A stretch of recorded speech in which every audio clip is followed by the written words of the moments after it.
Welcome to day 23, lab 33. In the previous lab, we spoke about store procedures and implemented same in our sample project. In this lab, we will speak about one of the most important feature of object-oriented programming, or in short, we will speak about one of the reason why object-oriented programming came to existence, that is reusability. In this tutorial, we will try to understand how we can implement reusability in our programming. Now, what is mean by reusability? In simple terms, it means reusing same code multiple times, or in short, avoid or remove redundant code from our source. It's fine, simple, right? And now how to implement it? To implement reusability, we have two ways. First, we can make use of composition, or we can use inheritance.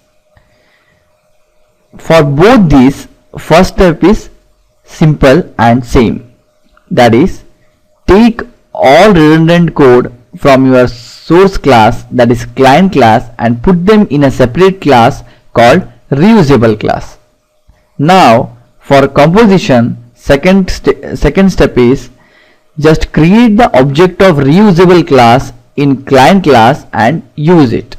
Whereas in case of inheritance, what we will do is we will derive our client class from reusable class, and by that we get access to all the methods and properties available in reusable class in client class, and by that reusability is achieved. Now the next question is, what should we choose, composition or inheritance? Now my strong suggestion is, if you want to be a good developer, then one area where you should concentrate more is thought process. Try to improve your thought process. You should be able to understand what is your problem. You should be able to list down all the solutions for your problem, and finally you should be able to elect the best solution from the listed solution. For our current sample project, I choose composition over inheritance, and I want you to think about it. I want you to think why I choose composition and why I haven't choose inheritance. I will definitely answer this question at the end of this video, but I also want you to think about it.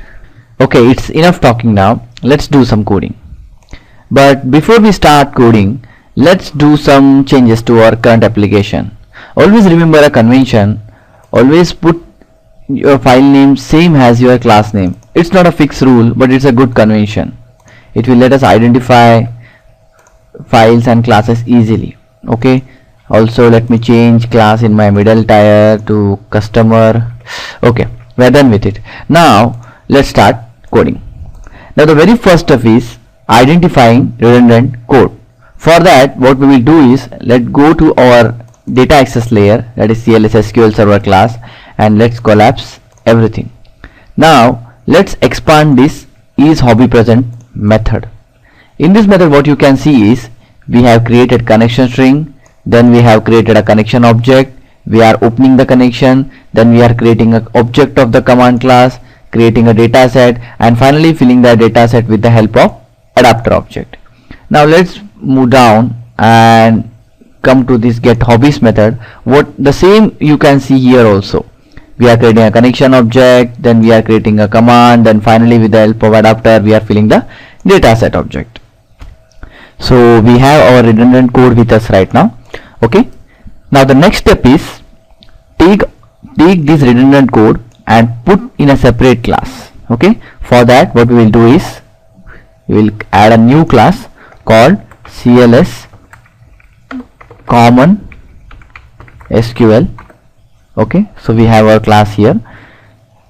Let me make it public class so that we can access it from anywhere, and let's create a function called public data table.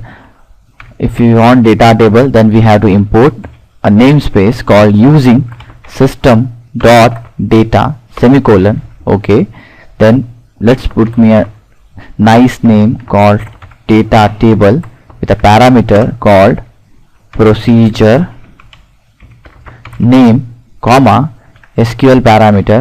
For that again we need a new namespace. But remember one more, let me show you something. What we can do is just press control dot and it will show me. Okay, what was the problem? Okay, I have spelling mistake. Just press control dot and you will get the list of namespaces which need to be imported in case you want to use SQL parameter. Just select SQL client and press enter. You can see namespace is imported here. My first suggestion was improve your thought process. My second suggestion is if you want to be the good .NET or any developer, then try to increase your coding speed, and for that this is one of the strategy you can use. Okay, so we need, what we can do is obj parameter and we'll make it as array of SQL parameters and let's create the function. It's simple.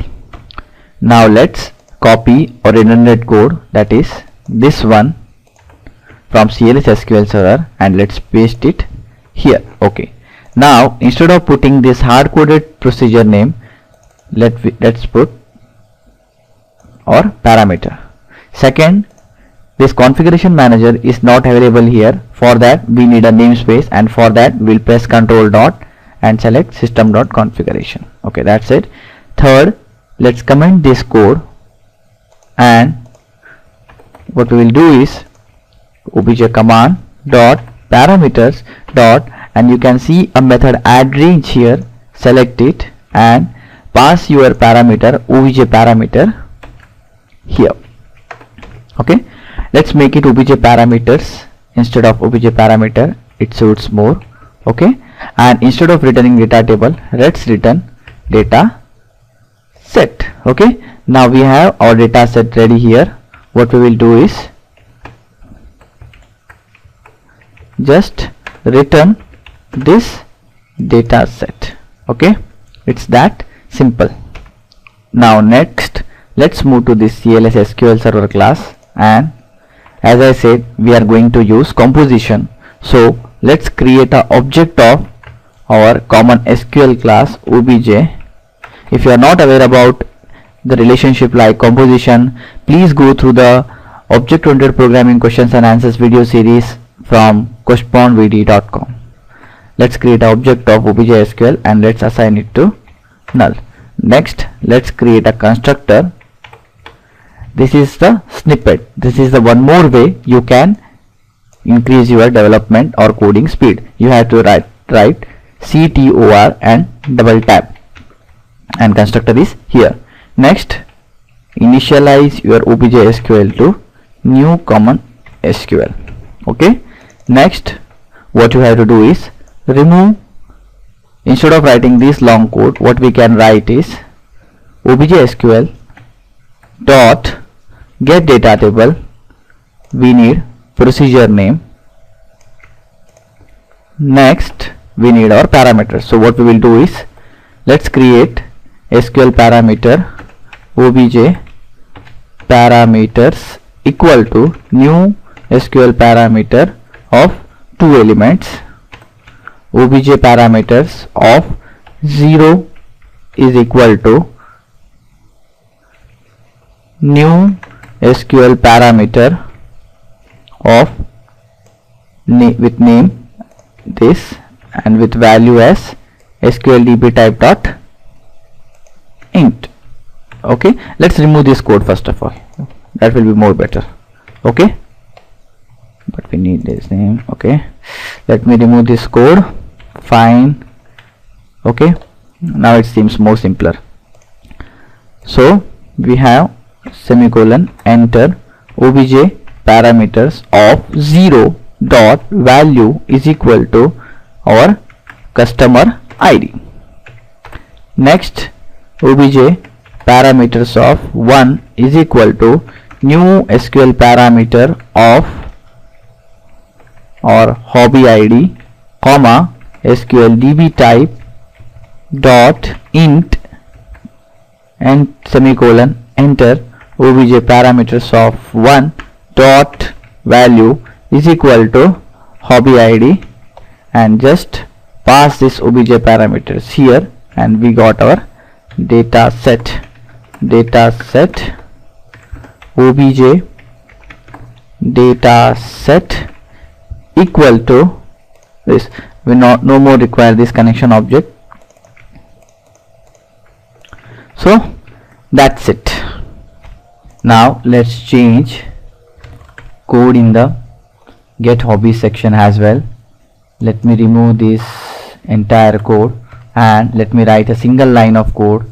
Okay, before that we need a object of SQL parameter array obj parameters equal to new SQL parameter of one element, and that one element will be customer or customer id at the rate customer id of type SQL DB type dot int, then semicolon enter, and then obj parameters of 0 dot value will be our customer id. Then just write return obj SQL, which is an object of our CLS common SQL class, dot get data table. We need name of the procedure, that is this one, comma, we need parameters, that is this one. That's it. It's that simple. Okay, now first of all let's change the name of this function, because it has to be get data set, not get data table. Now if you click on this or press control dot, you will see it will ask rename get data table to get data set. Click on this. As soon as you do that, all the references will be changed to get data set automatically. Okay, now next is, let me copy this code and let me change the code in get hobbies as well, but this time sp name is something else, and the different thing is we don't need any parameters here. We will pass null. Okay, for that we have to change code in our common function as well. What we have to do is, if obj parameters is not equal to null, then only execute this line of code, otherwise don't. So that's it. Similarly, let's change our code for get countries as well, and we don't need any kind of parameters, null. Okay, next let's change the code for our get user. Let me copy this code. Okay, let me paste here, and let me change the store procedure name to this again. Yeah, but this time we need parameters, right? And we need 1 and 2 parameter. So first parameter is our username. Let me make it 2. Okay, and username is this one, and also we need our second parameter, that is password. Let me put it here, password, and it is password. Also there is a change in data type as well. Okay, let's change it, and that's it. We're done with it, right? It's that simple. Just remove this entire code. Similarly, do this with all the codes, all the redundant code. Just remove all the redundant code from your all functions and just use this function. Now what's next? We have created a function called getDataSet, which will let us execute store procedure containing select statements, and in return it will give us dataset. Now I want you to create an assignment with a function called execute non-query for executing store procedure containing insert and delete queries. Okay, now let's test this application. For that, let me put a breakpoint here and here. Okay, and let's press F5. Now as soon as we press F5, the breakpoint is getting hit here. Okay, press F11. Okay, we are here in CLS Common SQL get dataset function. It's simple. We are executing all our statements, and finally obj parameter is null, so this statement is not going to execute. And if you say dataset, we have our single record with us. Okay, press F5.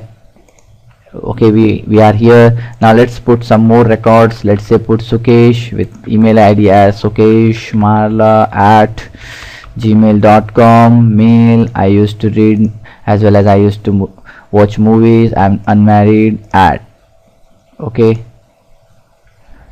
let me press F5.